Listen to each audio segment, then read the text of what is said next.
ધર્મના પુત્ર છે ભાઈ, ધર્મની વાતો બહુ કરી છે. અને આજે સુવર્ણની જેમ આ સંપ્રદાય શોભી રહ્યો છે.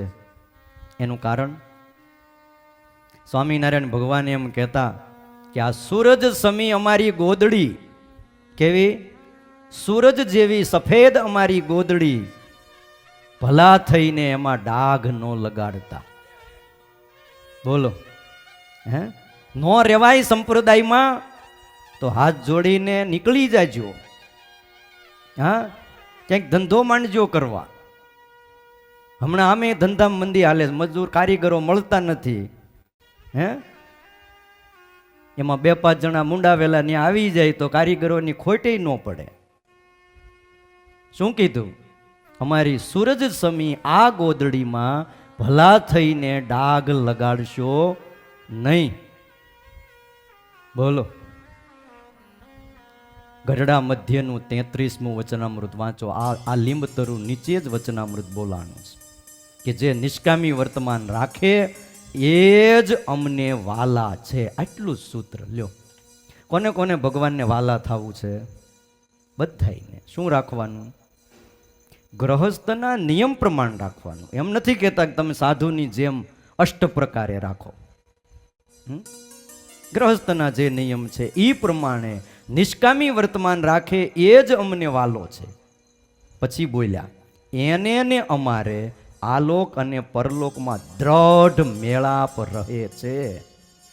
બોલો, ધર્મ પાળનારો વ્યક્તિ, બાઈ હોય કે ભાઈ, ત્યાગી હોય કે ગ્રહસ્થ, કોઈ પણ હોય, નિષ્કામી વર્તમાન રાખે તો જ ભગવાનની આરે આ લોકમાં પરલોકમાં મેળાપ રહેશે.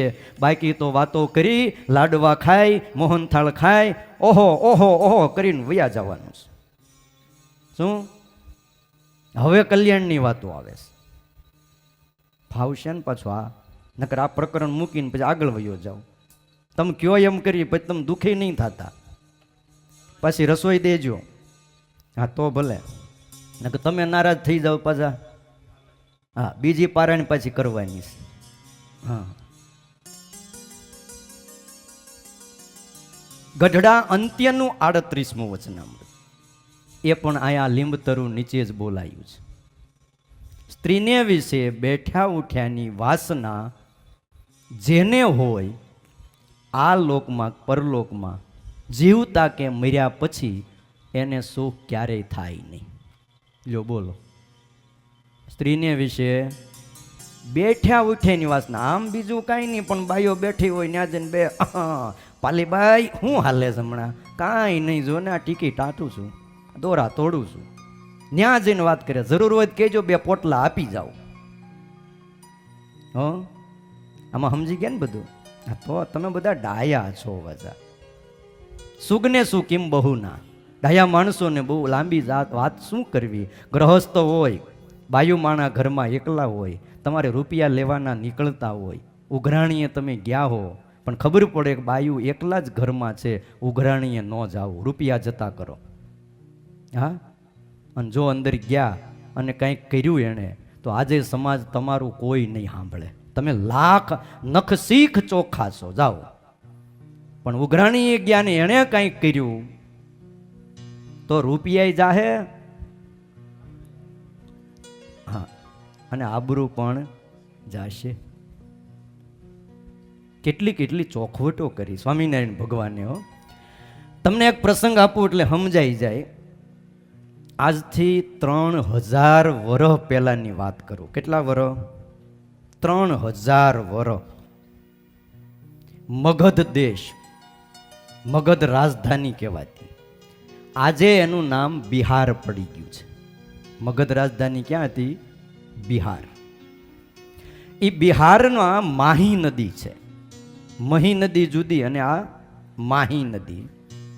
એના નજીકમાં એક વન 3000 વર્ષ પહેલા, અને ત્યાં ઉદ્રરામ નામના એક સંત હતા. એનો આશ્રમ હતો. સાધના કરતા હતા, વસ્તીમાં આવતા નહોતા, વાત બહુ વિસ્તારવાળી છે, પણ મારે ખાલી ટૂંકમાં પોઈન્ટ જ આપવા છે, કારણ કે આ જ બધી વાત કરીએ ને તો બીજી બધી વાત ઘણી રહી જાય એમ છે. આકાશમાં વિહાર કરી શકે આવી સ્થિતિ હતી.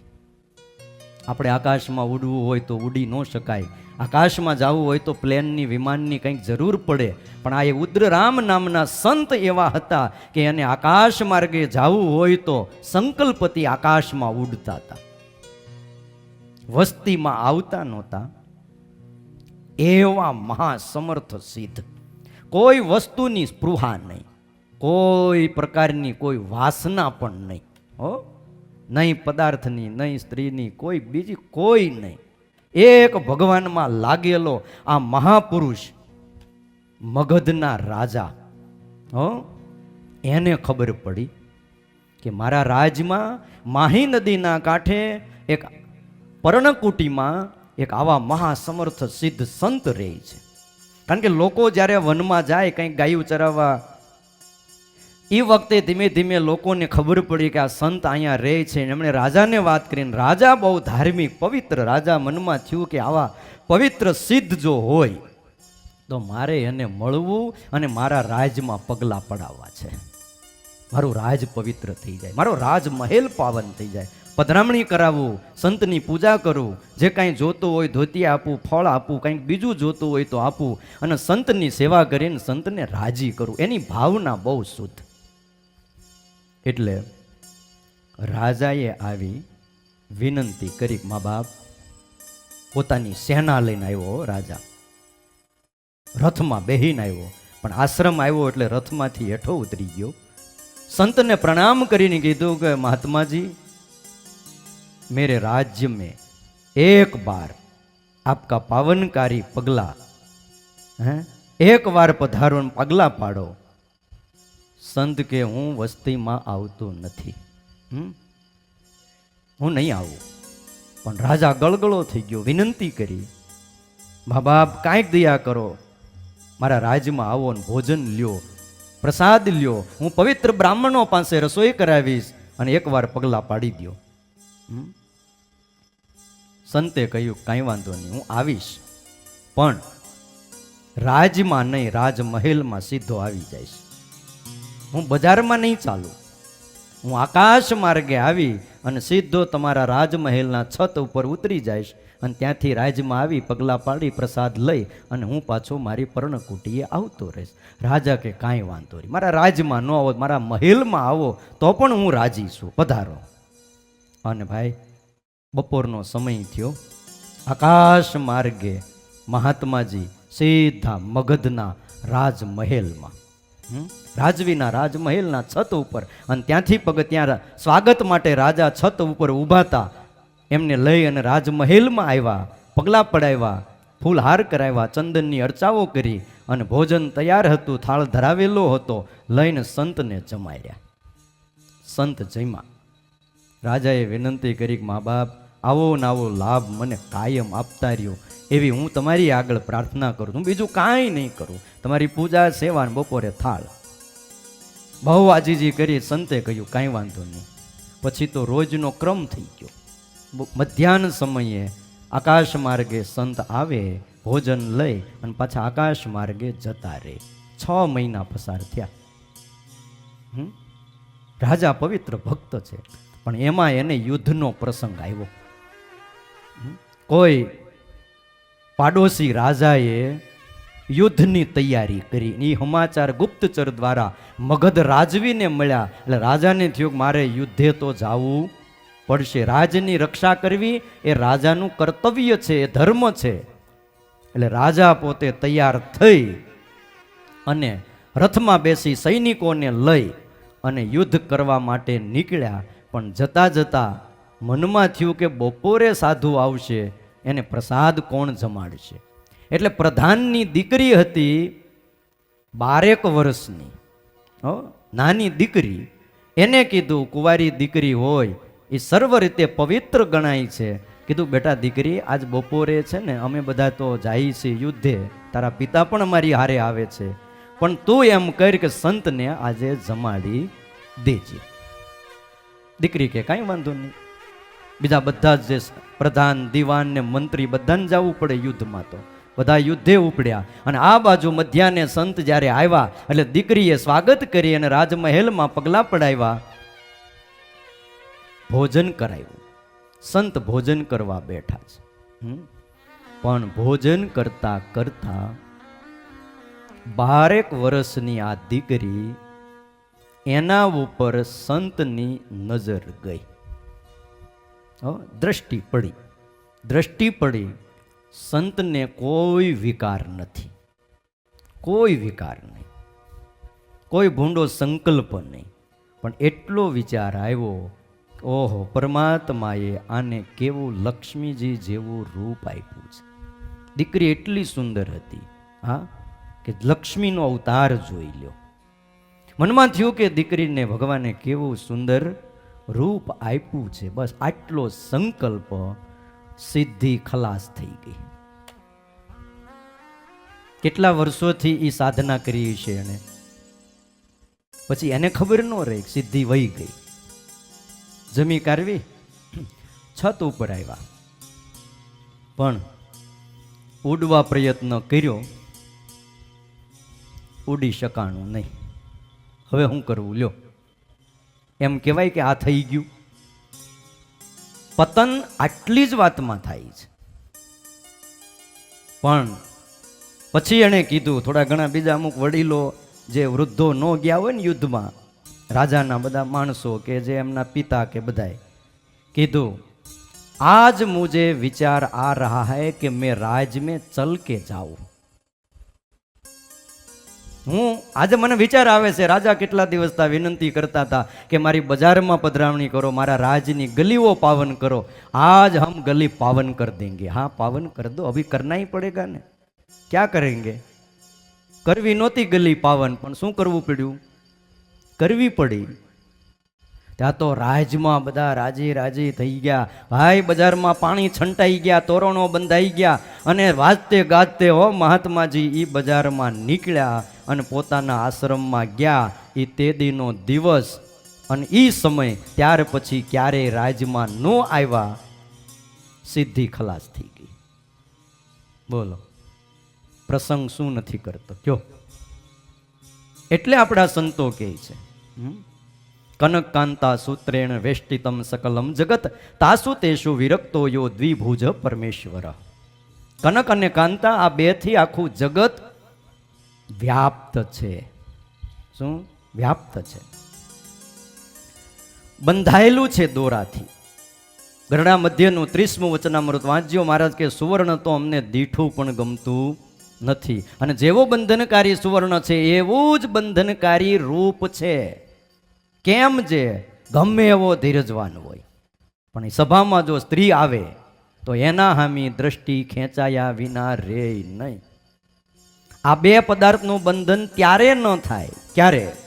કે જ્યારે પ્રકૃતિ પુરુષમાંથી જે કાંઈ થયું કાર્ય માત્ર એને નાસવન જાણે, તુચ્છ જાણે, માયિક સમજે, અને નામ રૂપ, જેનું કાંઈ નામ છે ને જેનું કાંઈ રૂપ છે, એ બધાયમાંથી વૈરાગ પામી જાય અને એક ભગવાનના ચિંતવનમાં તત્પર થઈ જાય તો એને બંધન ન થાય. પણ ભગવાનનું ચિંતવન મૂક્યું અને બીજું કરવા ગયો. સ્વામિનારાયણ ભગવાન ગરડા મધ્યના 30મા વચનામૃતમાં આ લીંબતરુ નીચે બેસીને બોલ્યા કે એને જરૂર બંધન થાય. આને આશીર્વાદ સમજો કે શાપ સમજો, એને જરૂર બંધન થાય. આવી આવી વાતો લખી છે. અને એટલે આપણા નંદ સાધુઓ કહે છે, માટે નર આગે નિર્ધાર, માટે નર આગે નિર્ધાર, કે શું વાત કરીયતી પ્યાર, શું વાત કરીયતી પ્યાર, પુરુષ પ્રમોદ સુબાહુ પેરા, પુરુષ પ્રમોદ સુબાહુ પેરા, ફરી દેશ દેશ ગ્રામ શેરા, ફરી દેશ દેશ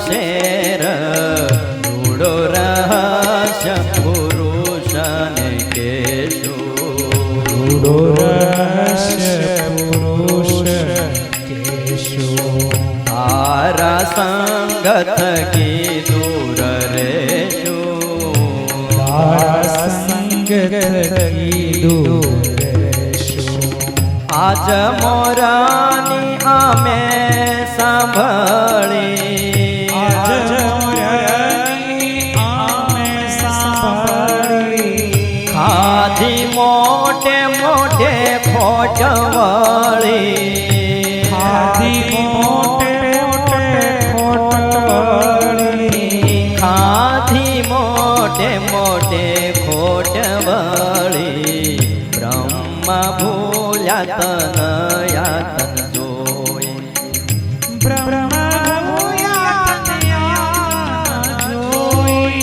તેણે ખરી લાજ વળી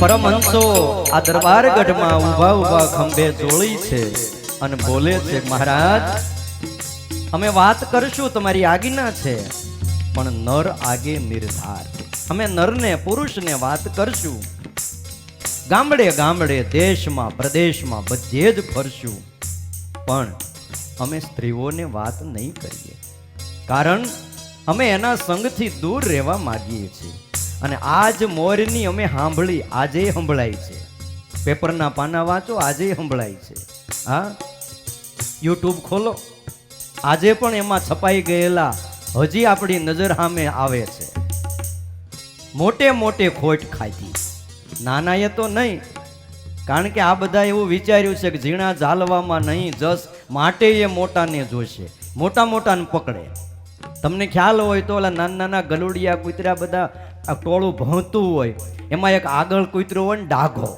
તમે એને ફેરવીને એક લાકડી મારો ને ડાઘો વયો જાય ને તો વાહે બીજા બધા જ ભાગી જાય હા એટલે આ માયાએ નક્કી કર્યું છે શું કે મોટાને પકડીએ નાનાને પકડવામાં કાંઈ જસ નથી મોટાનું નામ ક્યાંક છપાઈ જાય એટલે નાના બધા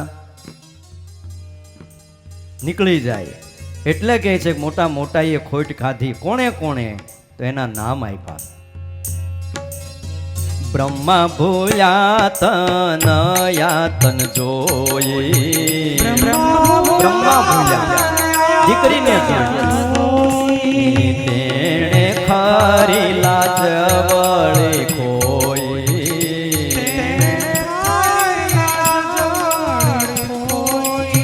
શિવ મોહિની જોઈ મન મોયો શિવ મોહિની જોઈ તેણે યોગ કળા બળ ખોયો તેણે જોગ કળા તેણે જોગ કળા બળ ખોયું ઇન્દ્ર અહલ્યા રૂપાને નિહાળી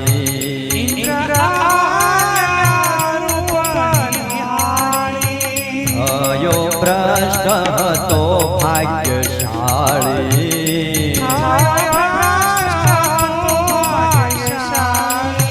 જોઈ મોહિની રૂપને અસુર જોઈ મોહિની રૂપને અસુર નેણે બેણે થયા જગજૂર માટે નર આગે નિર્ધાર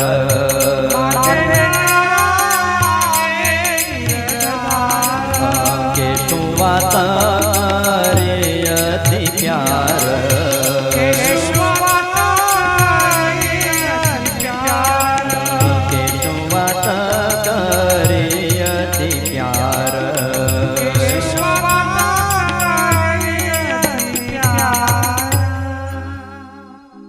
શાસ્ત્રમાં વાત લખાઈ ગઈ બ્રહ્માંડ રહેશે ને બ્રહ્માંડ ત્યાં સુધી કાંઈ પણ પ્રસંગ નીકળશે એટલે બ્રહ્માની વાત આવશે બોલો આ બધા જ માટલા બનાવનારા એ બ્રહ્મા છે બોલો. દીકરીને જોઈને મોહ પામ્યા. કયો બાપ પોતાની દીકરીને જોઈને મોહ પામે? વિચાર તો કરો. ભાઈ, સ્વામિનારાયણ ભગવાન અમથા સર્વોપરી નથી મા બાપ. એનો એક હરિભગત, હા, અર્જુનભાઈ નામ, અને દીકરીના મોઢા હામું આખી જિંદગી નહોતું જોયું. ક્યારેક પ્રસંગ આગળ આવે તે વાત કરીશ. સગપણ જોવા આવ્યા હતા, અને કીધું કે દીકરી ગમી. સંબંધીઓ વેવાય મહેમાનોને તો કે દીકરી તો ગમી ગઈ, પણ એના ગાલ ઉપર લાખું છે. ભગત કે મને ખબર નથી. ઓલા બધા આશ્ચર્ય પામ્યા. શું વાત કરો, તમારી દીકરી અને તમને ખબર નથી કે તમારી દીકરીના ગાલ ઉપર લાખું છે? સ્વામિનારાયણ ભગવાનના સોગંદ ખાઉં છું, મેં મારી દીકરીનું મોઢું નિરખીને ક્યારેય જોયું નથી. આ સ્વામિનારાયણ ભગવાનના ઘરે છે મા બાપ. તમે ગોતવા જાઓ ક્યાંય ન મળે. એટલે કીધું કે આ બ્રહ્માદિક દેવતા કરતા પણ આવી રીતે વર્તતો ભક્ત અને સંત એ શ્રેષ્ઠ છે. કોઈને આપણે નીચા નથી દેખાડવા, પણ એ એવા છે. આવા એક નહીં, હજારો હરિભગત, હજારો. બોલો.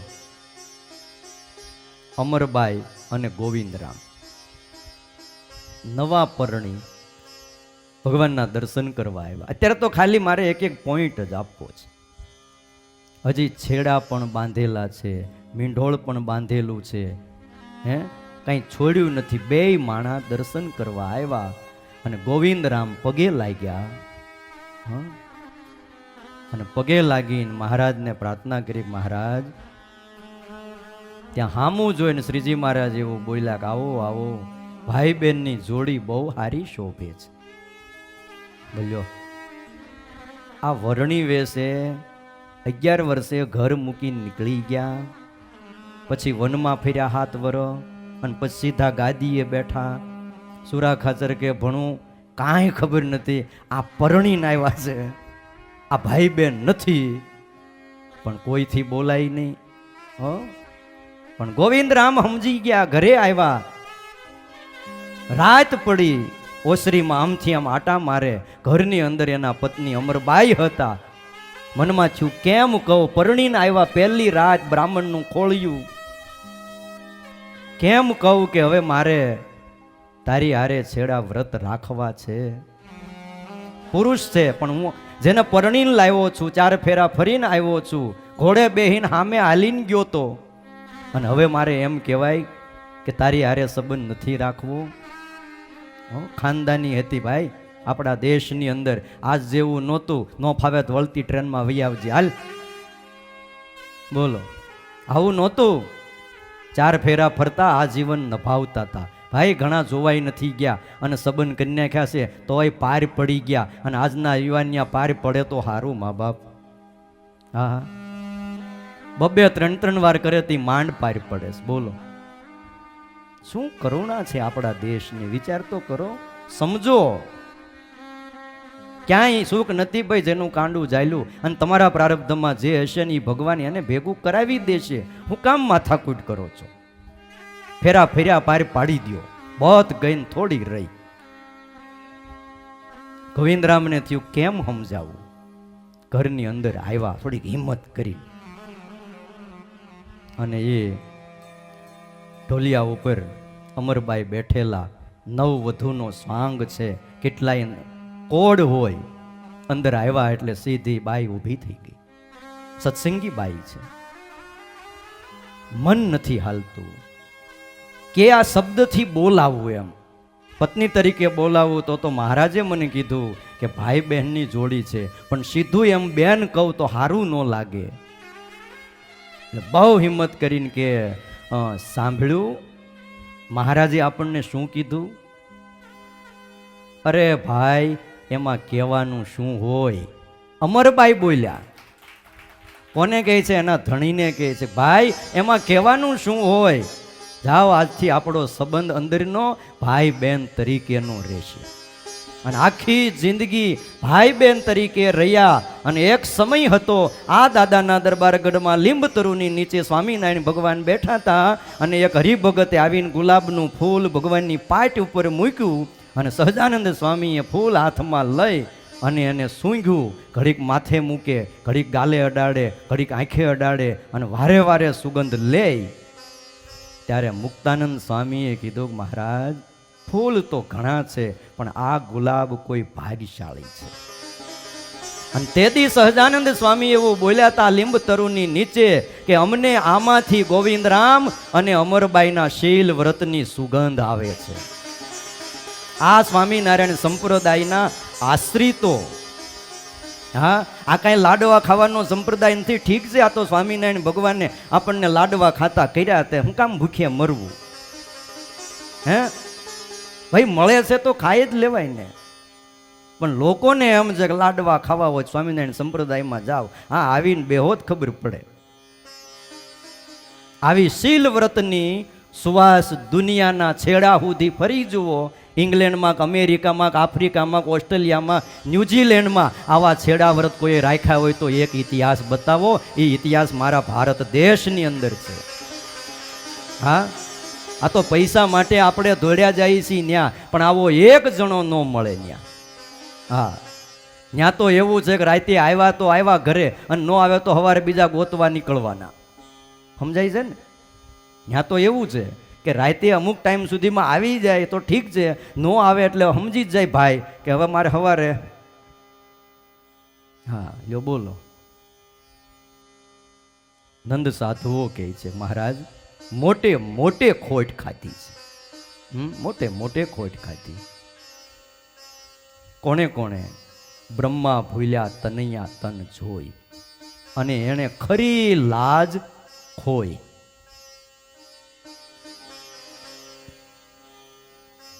પછી કોનું નામ લખ્યું? શિવ મોહિની જોઈ મન મોહ્યું. બોલો, પવિત્ર શ્રાવણ મહિનો હાલે છે.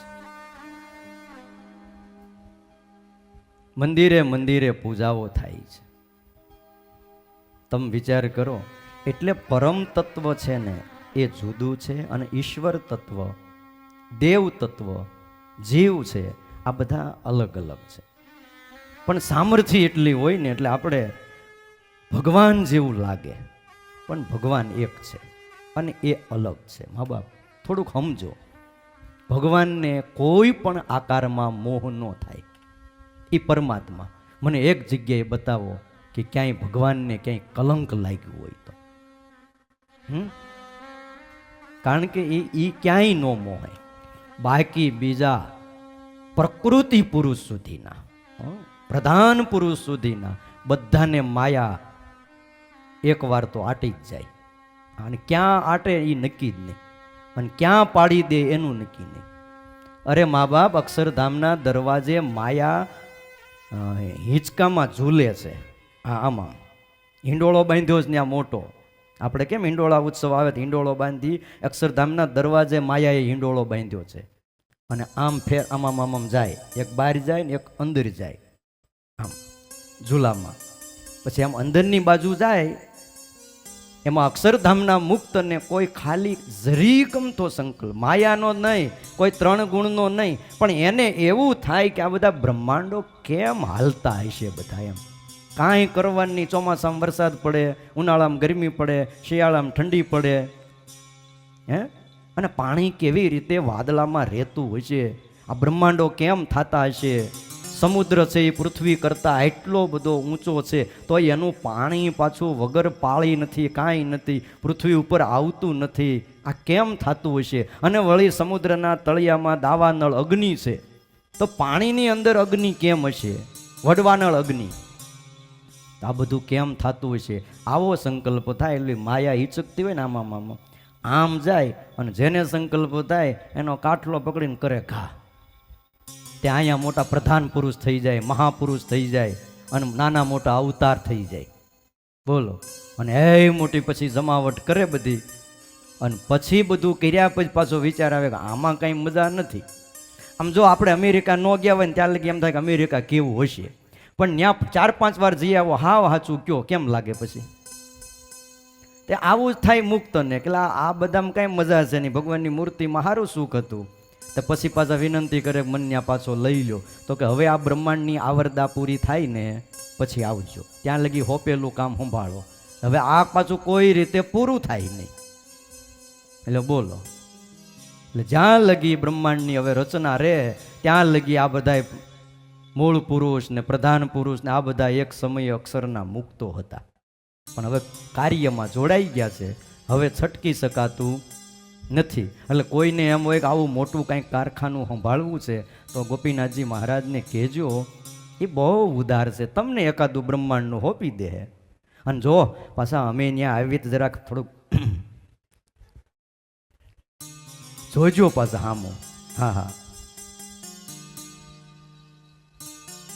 શિવજીનું પતન થયું. સમુદ્ર મંથન વખતે શું થયું? એમાંથી બધા રત્નો નીકળ્યા હતા અને ઝેર નીકળ્યું. ઝેર કોણે પીધું? શિવજી. તમે વિચાર કરો, ઝેરને પચાવી શકાય છે પણ સ્ત્રીના પ્રસંગને પચાવી શકાતો નથી. ઝેર પચી ગયું, કંઠમાં રહી ગયું, પણ આ પ્રસંગને ન પચાવી શક્યા. બન્યું એવું, સમુદ્ર મંથન પછી ઝેર નીકળ્યું, રત્નો નીકળ્યા ને બધું થયું ને, અમૃત હજી બાકી હતું. પછી અમૃતે નીકળ્યું, પણ અમુક રત્નો બધું નીકળ્યું એટલે અમુક દેવતાઓ ને શિવજી ને બધા પોતાને સ્થાને આવતા રહ્યા. તે નારદજી પછી ગયા કૈલાસમાં. ત્યાં જઈને કે તમે ઝેર પીને આવતા રહ્યા? તો કે હું તો આવતો રહ્યો. પછી શું થયું જાણો છો? શિવજી કે મને કાંઈ ખબર નથી. અરે પણ પછી જોયા જેવું હતું. હે, પછી અમૃત નીકળ્યું એમ, અને ઓલા અસુરો લઈને ભાગી ગયા. શિવજી કે એ બહુ ખોટું થયું. પણ સાંભળો તો ખરા દાદા, પછી ભગવાને મોહીનું રૂપ ધારણ કર્યું. હવે નારદજી ન્યા જઈને ઓલા શાંતિથી ધ્યાન કરતા હતા. નારદજી કે પછી ભગવાને મોહીનું રૂપ ધારણ કર્યું એમ, તમને ભગવાનની મૂર્તિ દેખાય?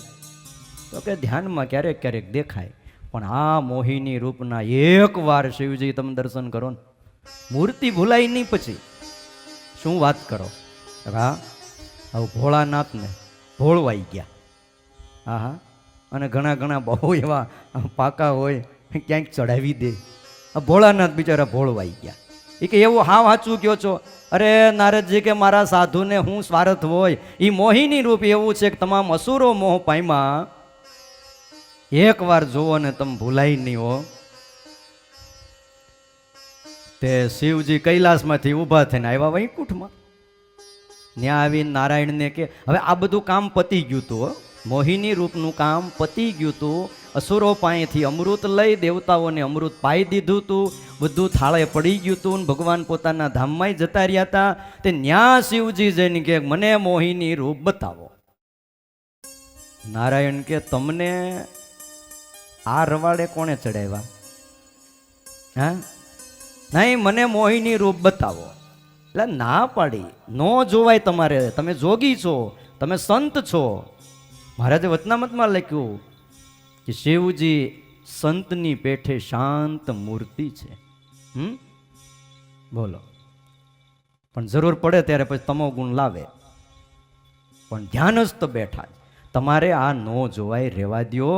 તો ના, જોગી હઠ લ્યો, હઠ મૂકી જ નહીં.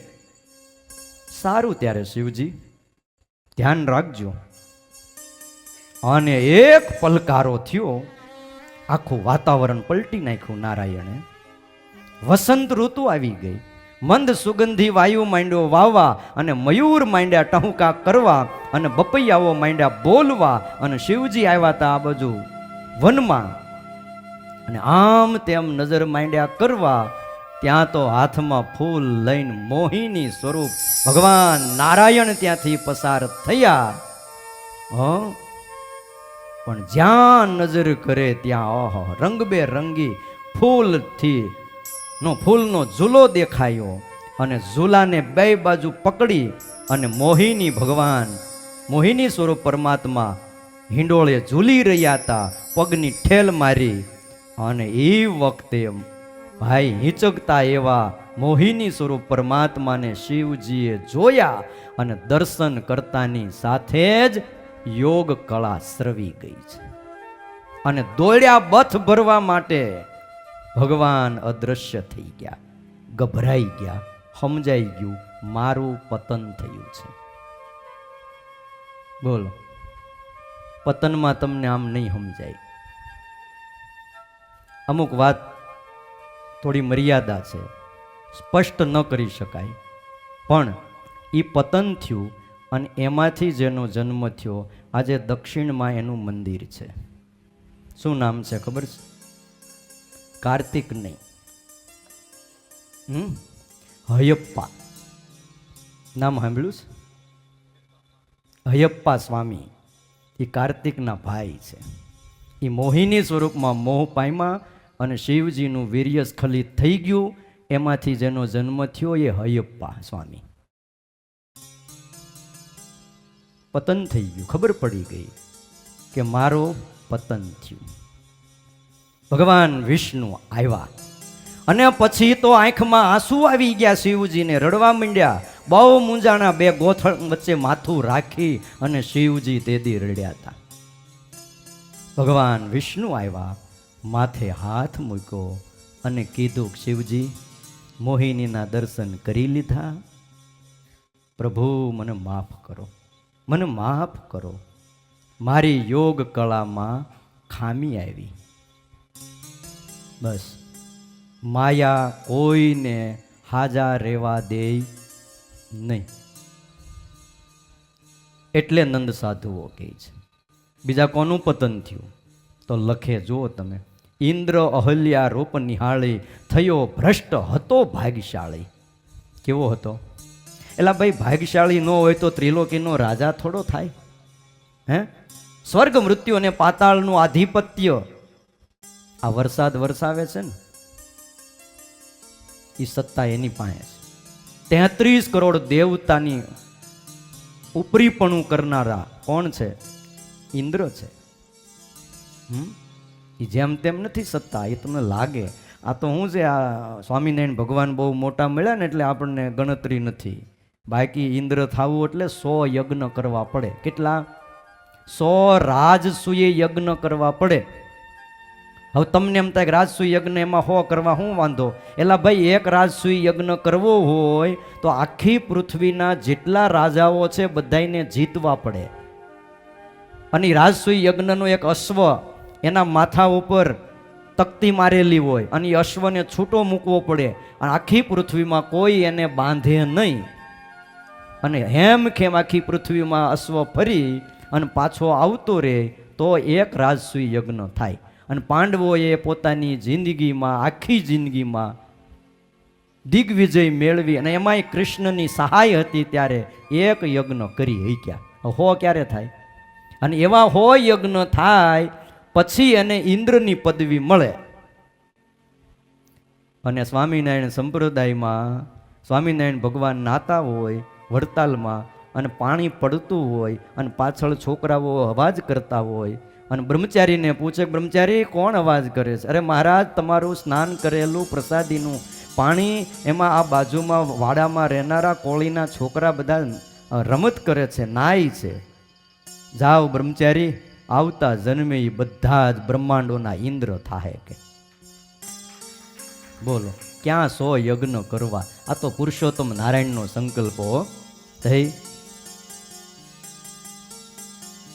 એટલે બહુ ભાગ્યશાળી હતો ઇન્દ્ર. પણ શું થયું?